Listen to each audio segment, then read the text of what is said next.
Good morning, everybody. Welcome to our webinar on how can your event data help you raise more at your next event. Presenting today, we have myself, Daniel Law from Givergy, Head of Sales, as well as Harry Santaolalla, professional auctioneer here in New York, but also across the US. Good morning. How are we? We are live and kicking on the World Wide Web. Very much looking forward to this. New York City. Thanks for having me. Please do tweet us your thoughts throughout.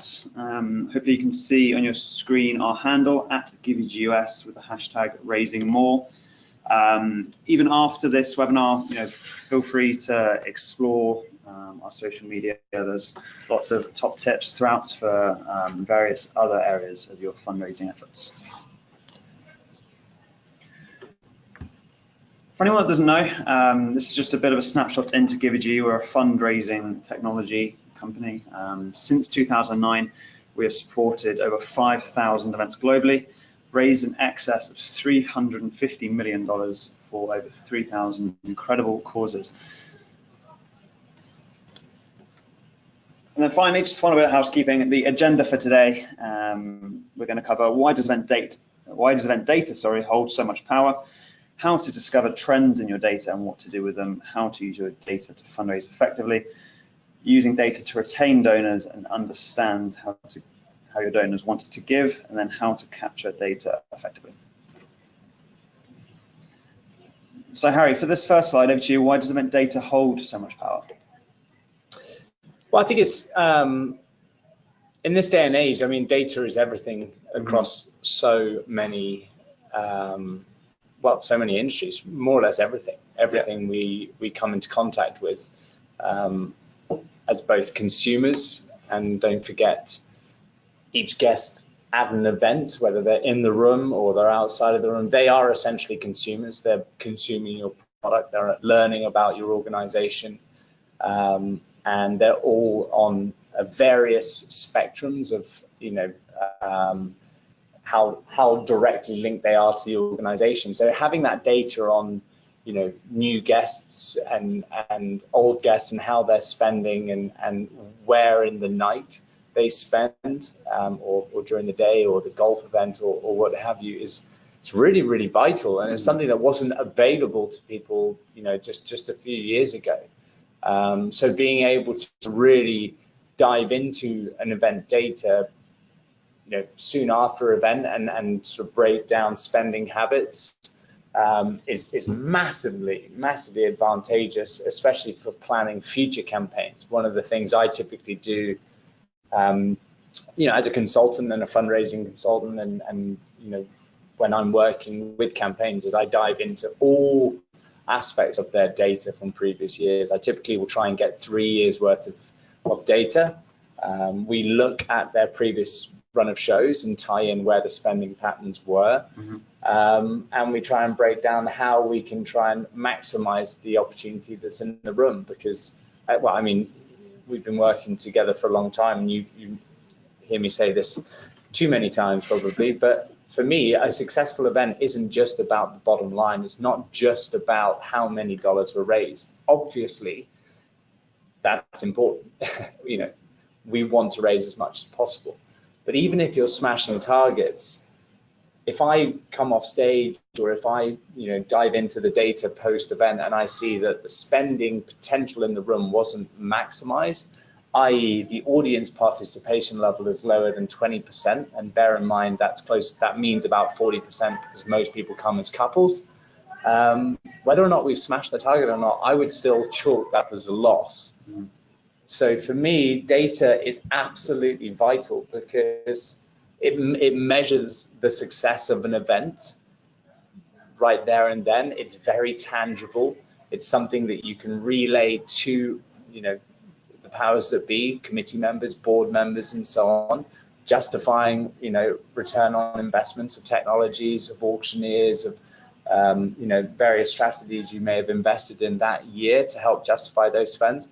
But also to measure the success of the campaign against previous years. Having all that data is, it does sound a little bit like you're jumping into the weeds, and it can be to some people a little bit, I love the data. I absolutely love it. And I'm competitive, so very often I want to make sure that I am delivering a much higher audience participation level, and having that data live has a huge impact for me, post event, but also on the night. And this is the final point. If you're an auctioneer or a fundraiser that has an understanding of technology, particularly Givergy, which has such a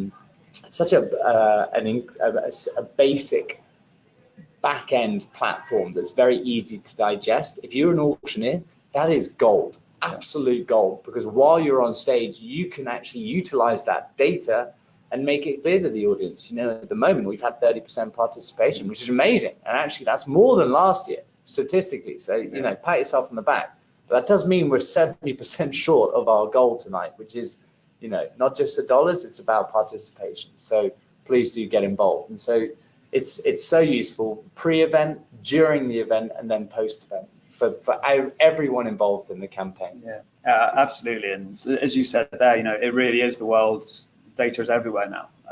So the fact that it's come into the fundraising side of things, and it's all about how we use it, how we tweak it, how we display it and use it to our advantage, which hopefully we'll touch on throughout. So we're just going to run a quick poll just to get things kicked off. So hopefully you'll have a little tick box on your screen now asking whether do you currently use post-event data to help plan your next event. Just click yes or no, and then give that a few minutes just for everything to come in. That's more or less touching on what I was discussing earlier, and if it's a no, and be honest, that's totally fine, because you would be amazed by how many people have actually come in and come into a planning process of a campaign and been open about the fact that they haven't even started using data. So be honest about it. It's no shame. This is hopefully a learning opportunity and an exercise that's going to benefit people. So we want to make sure that we've got this right. And the results are in. And I'm pleased to say that well over half of you are already using data, which is great. So about 68% of you are using data. Mm-hmm. Which means, what's that, 32% aren't at the moment, which is, that's absolutely fine. Well, maths is not necessarily my biggest strength now. And actually, I put myself right in the firing line there. Panic look in your eyes. Yeah, I did. I led with the number I knew. Flashbacks to year five. Exactly. Just came out. Well, that's fantastic. So hopefully, throughout this webinar, we'll keep it short and sweet. Hopefully we'll go through a couple of areas that we think we can highlight how to use data and teach a few things. So how to discover trends and what to do with them. So this touched on so many different areas of the event. Hopefully if you are using technology, whatever system you do use will be able to highlight the highs and lows throughout the event of the various fundraising efforts you have, be it a silent auction and how that bidding activity is pre-event compared to at the event, when it's pushed throughout the evening by the MC or host, or as you can see there towards the end of the graph when dinner is served, you're bound to see a drop off there of bidding activity, with people much more interested in their main course than taking part in the silent auction. So it's making sure we plan around the event to combat that and strategically push the fundraising at different times, and even how we interact with the guests. If you wanted to show different updates on the leaderboard screens in terms of the live data that's going through the system, the bidding activity and all the rest of it, we want to capitalize on that at the points when the majority of the activity is taking place, when people are most involved. I think that's, if I can jump in there. Of course, yeah. I think that's a really important point about, in my experience anyway, I spent a lot of time digesting run of shows, mm-hmm. and looking at where the spending traditionally happens, or knowing well what the spending patterns are at typical galas. But, you know, and trying to educate a lot of my clients on making sure that we're striking while the iron's hot, as it were. Absolutely. You'd be amazed by how many times, you know, organizations will leave the fundraising till right at the end, or even 2/3 of the way through an event. And unfortunately, no matter what, I mean, you can have Bruce Springsteen on the, you know, on the stage, and towards the end of an event, people are going to naturally start drifting towards, you know, how do I beat the Uber rush? Mm-hmm. What are my meetings tomorrow? What am I wearing? How much do I owe the babysitter for little Jimmy who's at home? You know, all of these things factor into people, and you know that you want to get. That's why you want to strike early. And I actually encourage the fundraising to be the business end. You know, get the business done, mm-hmm. get the dollars in the account before you even get going on the rest of the program, and make sure that, you know, because you can always come back to it. That's the best thing about it. And again, that's where the data is vital. If you want to build in a sort of safety net 2/3 of the way through the event, you know, having done a pitch and a strong pitch early on while people are engaged physically, while they're, you know, emotionally still with you and the rest of it, and they're not sort of drifting in any way, you know, big pitches, then use the data live on site, and you can make another pitch later on if necessary. But yeah, I think that's a really, you know, important point. You know, when is the bidding activity? And another point you touched on earlier was about, you know, silent auctions. You know, you know my thoughts on silent auctions. And for those of you that don't, I'm not a huge fan. I think they're a little bit dated, in my opinion. I think that a lot of people are there for all the right reasons and want to give money, and they don't necessarily need to win a yoga lesson to do so. It's just a huge amount of management for you, the organization. And ultimately, you know, my job up there particularly is to you know, riding on the back of your inspirational program to make sure we're closing on those dollars. We don't need to be flogging items, but that's just my feeling on silent auctions. I know that that's the trend as well, that's moving in that direction. But if you do have a silent auction, wrap it up, get it done, finish it, close it. People often ask me, you know, should we be closing silent auctions after the event? Can we keep it open a couple of days? The data is overwhelming on this. The longer you keep it open does not mean more bidding. In fact, it's the opposite. People will continue to bid aggressively and counter bid and get that sort of competitiveness going for the last 5 or 10 minutes, no matter when you end it. So even if you leave it open another year, it doesn't make a difference. All it means is you're more likely to lose guests who are actively involved during the event because they think, oh, I'll just bid tomorrow. But you know what? Tomorrow they're leading their lives. They've moved on. So get the silent auction, get the bidding going, get the activity going. Givigy's got a very sort of self-managing platform, so it will, you know, text it, you know, give the alerts and all the rest of it, but close it up, and then people know where they stand going into the pledge drive. What you don't want is guests who are still actively involved in the silent auction thinking they're going to win, not give in the pledge drive, and then close the silent auction, and they haven't won an item as well. Yeah. That is definite lost opportunity. Yeah, that was going to be my question. You think wrapping up the silent auction before the pledge moment? Definitely. Always, yeah. In fact, I would say wrap up the silent auction before it even begins, but that's a different conversation. Fantastic. So the next slide is how to use your data to fundraise effectively. And this is a whole nother dimension of analysis that we can dive into. So the most obvious form of, you know, using the data to your advantage is exactly that, you know, looking at the activities throughout the evening and, you know, when to push certain elements and what works well. But we can also be much more strategic on it by going into the individual items. If we are doing the silent auction, you know, what's going well, what isn't going so well, looking at the most active tables and comparing and contrasting. But also, you know, you get quick and easy access to all this data when you use technology, so we can compare it year after year. So it's very easy to, as Harry sort of alluded to early on, to use the past data to plan for the future fundraising events. It's all there, and it's absolutely crucial.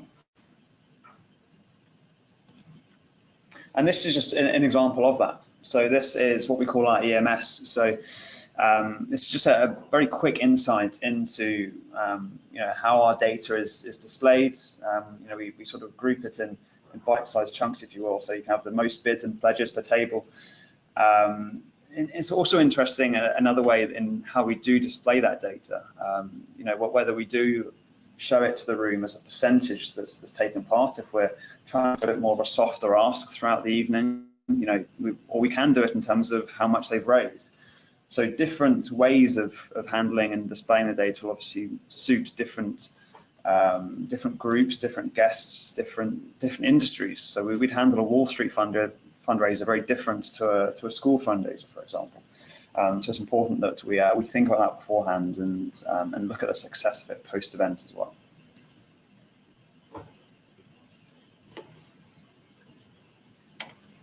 So using your data to retain donors. So this is quite an interesting point, and this sort of takes the use of the data outside of the event in sort of your post-event follow-up and how that's handled. So whilst it's obviously important for your major donors and how you communicate with them, maybe sending them a survey post-event to evaluate the success, I personally always like to focus on those people that we didn't know. So those people that might not have the strongest ties to the organization. It's those people that we want to communicate with post-event to let them know, just how far that money's gone. Thank you so much for taking part. Email them to say thank you, and who knows, further down the line they might be a major donor themselves, they might be a sponsor. That's something that we want to really capitalize on, as it'll be very, very effective in retaining donors. I know this is something that you come in daily, Harry. So. Yeah, well, I mean, this is an area, if I can jump in. So for me, you've got those two different types of donors that we've talked about in previous webinars, and I'll just run over them again now. You put them in two different buckets. You've got those sort of the emotional gifts. Those are typically higher donations coming from board members, their supporters, honorees, supporters of honorees. Ironically, they're an easier sell at the higher level. Okay, then you have the bulk, you have the masses, the meat in the room. 80% of the room typically are guests of those emotional donors, and those are what I call transactional donors, who are giving at the lower levels, typically in a pledge drive. So these are people who are there, to support someone, or, let's be totally honest, some of them could even be the intern of a boss because the boss couldn't make it. Regardless of why they're there or how tenuous their link,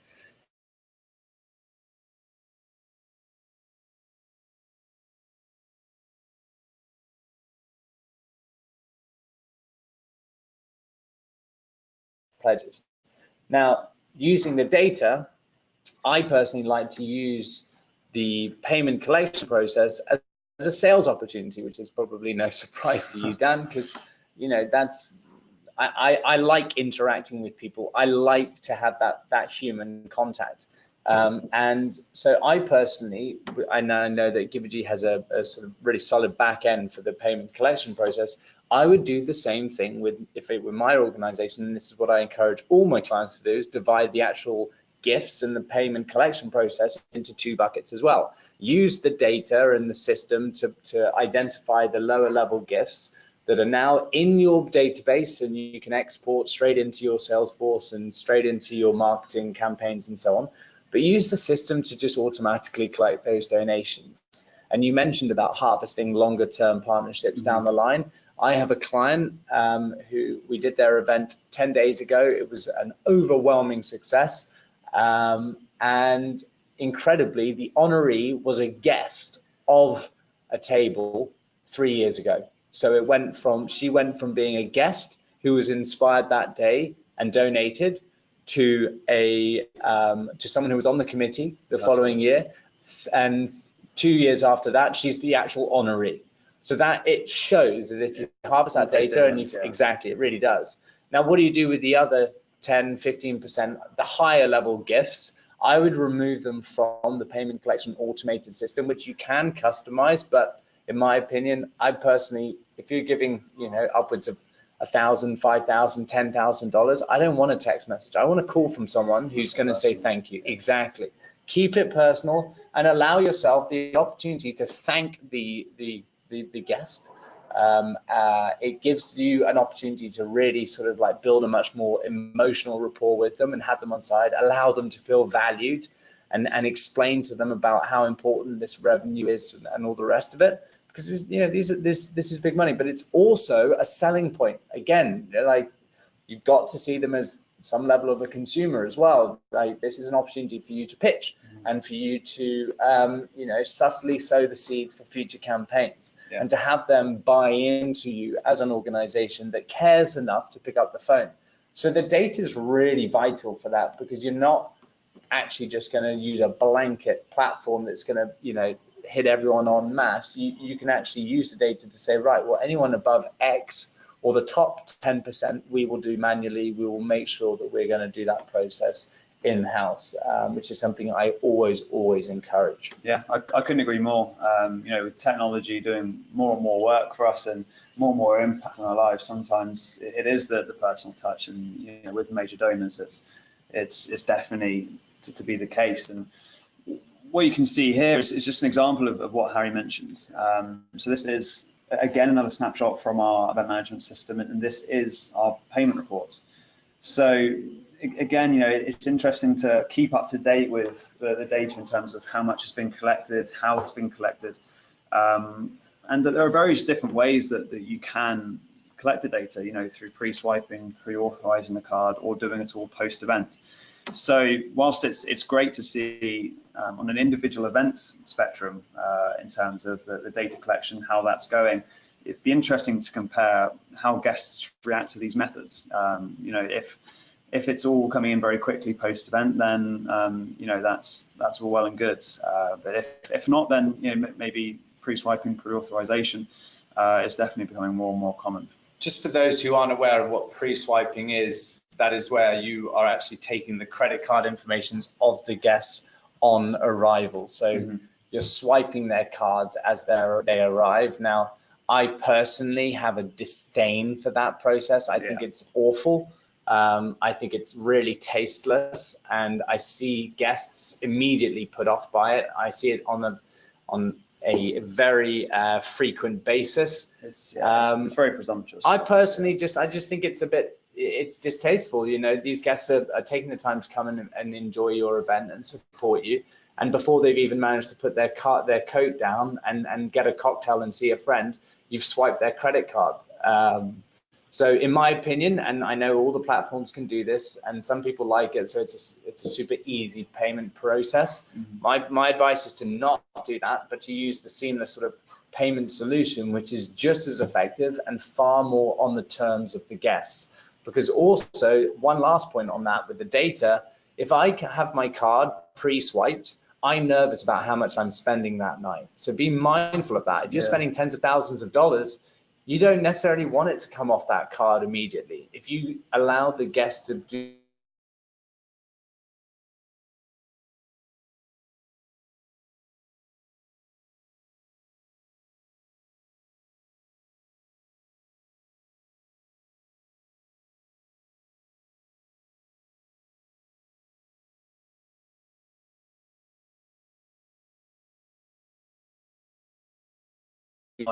how to capture data effectively. Now this does all sort of tie into that and the pre-swiping as we mentioned on that last one. And through using fundraising technology, it allows us to collect that data very easily and very simply at check-in. So when guests arrive, whether it's a guest of a guest and we don't have their details, or whether it is that major donor, it's very simple at check-in to do that and to carry that out. We do it for the vast majority of our events, and just to keep everything together, keep it all succinct and seamless from start to finish, which of course is so important. So to finish off, we're just going to run a quick Q&A. So If you do have any questions, I'm not sure if we've had any on Twitter, but we're sure to check. But there should be a little box as well on your screen. So if you do have any questions, do send them through. But again, leave it a couple of minutes, and then we'll go through a couple. I think for the first time we were actually on time with this. So I think we've got 3 or 4 minutes perfectly. Yeah. I can see one question has just come in, which is great. So our event data is sensitive. We have a lot of high-profile guests to attend. How do you keep it secure?